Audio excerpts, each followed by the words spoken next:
वास्तव में मैं यहाँ जब भी जहाँ भी मुझे ब्रह्मा कुमारी बहनों द्वारा बुलाया जाता है, मैं खुशी खुशी इसीलिए आती हूँ, उनका बातें सुनने के लिए मैं आती हूँ, उनसे कुछ फीलिंग्स लेने के लिए मैं आती हूँ, उनके साथ कुछ देर बिताने के लिए मैं एक मौका ढूंढती रहती हूँ कि कुछ देर ही सही आत्मा को थोड़ा शांति मिलता है, ठंडक मिलता है। जिंदगी का सही मायने मैं ढूंढने के लिए कोशिश करती हूँ।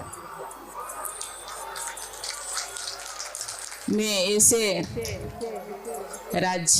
ये जोगिनी परिवार से कुछ दिन से मैं जुड़ी हूँ। मैं इसीलिए जुड़ी हूँ, जिंदगी का सफर चलते चलते मैं थक गई हूँ और थकने के बाद ऐसा एक शीतल छाया जो मिले, जहाँ सुकून मिले, शांति मिले, आनंद मिले, प्रेम मिले, ये एक शीतल छाया है। यहाँ प्रयागराज में मैं पहली बार आई हूँ। ये जो अमावस्या तिथि गई, मैंने देखा पेपर में, टीवी में 3 करोड़ से ज्यादा भाई बहन यहाँ गंगा स्नान किए हैं, डुबकी लगाए हैं। डुबकी लगाने से कहते हैं कि जितने भी जिंदगी में जितने भी हम कोई भी कर्म किए हैं, विकर्म किए हैं, ओ ये पानी में गंगा के माँ के गद में, ये तो गंगा जमुना सरस्वती का ये संगम है, ये संगम में बह जाता है। लेकिन मैं कहना चाहूंगी, ये जो बहनें आज बैठे हैं 1937 से, बहनें कोई 50 साल से, कोई 40 साल से, कोई 30 साल से ये गंगा स्नान करते हैं। जल की गंगा नहीं, ये ज्ञान की गंगा में स्नान करते रहते हैं।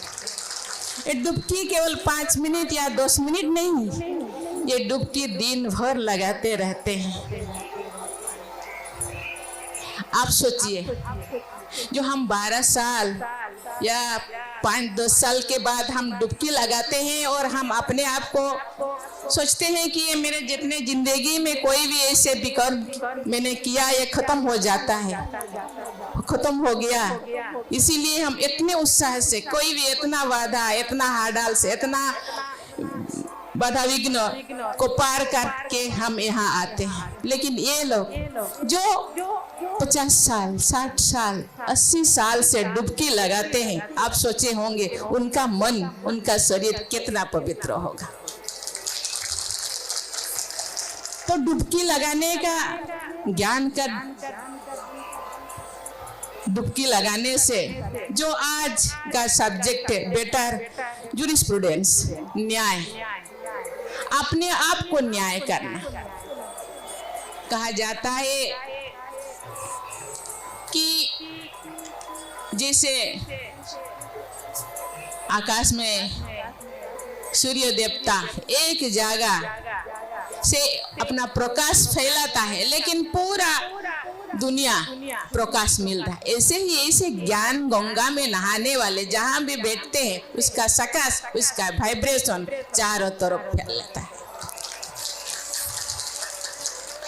इसीलिए ये खुद के लिए ये डुबकी नहीं लगाते, ये पूरा विश्व को। यहाँ बहन मनोरमा जी बोले, या ये आप देश को रिप्रेजेंट करते हैं, ये मलेशिया को रिप्रेजेंट करते हैं, हम देश को रिप्रेजेंट करते हैं या एक राज्य को, लेकिन आप तो पूरा विश्व के रिप्रेजेंट करते हैं। भगवान के बच्चे हैं, भगवान का निमित्त बन के ये पूरा संसार के मानव समाज को दिग्दर्शन देने के लिए, मानव समाज जो भटके हुए अपने आप के ऊपर अन्याय करते हैं,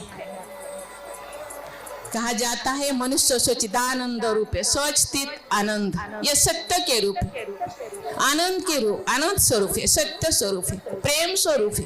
लेकिन मनुष्य अपने आप के स्वरूप को भूल गए। सबका चेहरा लटका हुआ है, सब जैसे भराक्रांत होकर के बैठे हैं। लेकिन ये सिखाते हैं कैसे मनुष्य आनंद से रहे, प्रेम से रहे, सुख से रहे, शांति से रहे। अपने आप के अंदर जो भी है उसको खत्म करने से, जिसको कहते हैं स्वधर्म नहीं, ये स्वधर्म तो है सुख शांति आनंद प्रेम, उसका ऑपोजिट जो अंदर रहे उसको साफ करते हैं।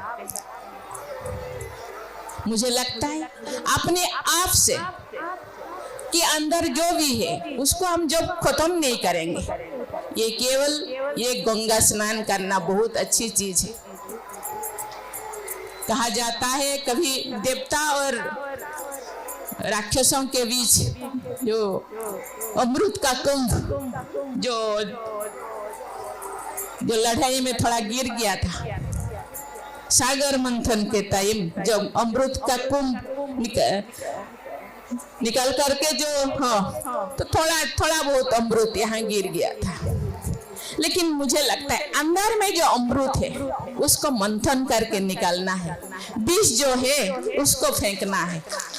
अंदर में ये तो देवता और राक्षस अंदर ही है, अंदर में जो समुद्र है, इस समुद्र को मंथन करना है और मंथन करके विष को फेंकना है, अमृत को, अमृत के रस को अपने अंदर और दूसरों को भी बांटना है। यही तो करना है, यही तो कर रहे हैं ये लोग। आज पूरा विश्व भर में ब्रह्मा कुमारी पूरा विश्व को सुख शांति आनंद प्रेम के लिए, न्याय के लिए घर बार छोड़ के आश्रम में रह करके विश्व को सकाश देने के लिए, न्याय देने के लिए जो काम कर रहे हैं, मुझे लगता है यही तो मानव जीवन का लक्ष्य है। मैं इतना आध्यात्मिक बल नहीं हूँ। कभी मेरे बेटा ने एक फोटो राधा कृष्ण के फोटो के सामने बैठा है, वो मुस्कुरा रहा है। मैंने बोली क्यों मुस्कुरा रहे हैं? बोले देखिए उनका चेहरा कितना सुंदर है, ये मुस्कुराता हुआ चेहरा, स्माइलिंग फेस है। मैंने बोले ये उनका भी दो हाथ दो पाँव है, उनका भी वही नाक नक्शा है, हम भी वही है। हम लोगों को भी मुस्कुराना चाहिए, खुशी रहना चाहिए, हम भी वही सच्चिदानंद रूप है। लेकिन कमी क्या है? खुद के अंदर ही झांकना है। हम दूसरों को झांकते हैं उसके अंदर क्या कमियां है, क्या खूबियां हैं, क्या विशेषताएं हैं, लेकिन खुद के अंदर इतने विशेषताएं हैं, अमृत भरा है, उनको हम नजरअंदाज कर देते हैं। इसलिए मुझे लगता है हर एक को जब अपने अंदर झांकेंगे, हर एक, मुझे लगता है ये दुनिया में जो विष फैला हुआ है, जहर फैला है, वो खत्म हो जाएगा और अमृत ही अमृत, अमृत ही अमृत, अमृत का धारा बह जाएगा। और जो ब्रह्मा कुमारी ये विश्व को ये एक स्वर्णिम युग तो आने ही, ये तो संगम है, संगम के बाद ये स्वर्णिम युग आने वाला है। मुझे लगता है स्वर्णिम युग तो जो तो आएगा जब अंदर का विष हम फेंकेंगे और अमृत ये लाएंगे, तो ये स्वर्णिम युग आ पाएगा। ये केवल ब्रह्मा कुमारी आश्रम बहने ये प्रयास कर रहे हैं, लेकिन इनको हाथ बटाना, उनको सहयोग करना हम सब का काम है, सब मानव संपदा का काम है, मानव जाति का काम है। इसीलिए ये चारों तरफ घूमते हैं, गांव-गांव घूमते हैं, कहाँ कहीं भी चले जाते हैं, वहाँ प्रोग्राम करते हैं, ये मानव संपदा सुधार जाए। अपने आप को पहचाने, आप वही हो, भगवान के बच्चे। लेकिन भगवान के पास भगवान के अंदर जो क्वालिटी है, जो गुण है, खुद के अंदर है, अपने आप को पूछना चाहिए और हर पल अपने आप को सुधारना चाहिए। मुझे लगता है ऐसे करने से वो दिन दूर नहीं होगा कि ये युग परिवर्तन होगा, स्वर्णिम युग आएगा। अभी जो हम सब दुखी है, अशांति है, अन्याय है, अत्याचार है, हम कहते हैं, मुझे लगता है हम लोगों का दृष्टि बदल जाएगा। कृति बदलने से दृष्टि अपने आप बदल जाएगा। इसीलिए ब्रह्मा कुमारी कहते हैं मन वचन कर्म, ये तीन को एक को करने से नहीं होगा। मन परिवर्तन करने के बाद फिर कर्म में हम दूसरा कर्म करेंगे, फिर बोलेंगे। और कभी कभी कुछ लोग बहुत अच्छा बोलते हैं लेकिन काम उल्टा पुल्टा करते हैं। बहुत लोग काम बहुत अच्छा करते हैं लेकिन बोलते हैं उल्टा पुल्टा। ऐसे नहीं हो। मन वचन कर्म तीनों को सुधारना होगा। मुझे लगता है ये बहुत अच्छी बात कहते हैं, आप जो करेंगे आपको देख दूसरे करेंगे। इसीलिए आप सुधर जाइए, अपने आप दुनिया सुधर जाएगा। पहले आपको देख के दूसरे बोलेंगे ये क्यों ऐसे खुशी रहती है, क्यों ऐसे मुस्कुराते रहते हैं, उनके घर पे खाने के लिए नहीं, पहनने के लिए, फिर भी बहुत खुश रहते हैं। क्योंकि खुश अंदर है, खुशी को हम बाहर ढूंढते रहते हैं। मुझे लगता है ऐसे करने से सबको न्याय मिलेगा और दुनिया में खुशी आएगा। और जो हम चाहते हैं कि वो मुझे क्यों ऐसे बोले, ये जो क्वेश्चन खत्म हो जाएगा।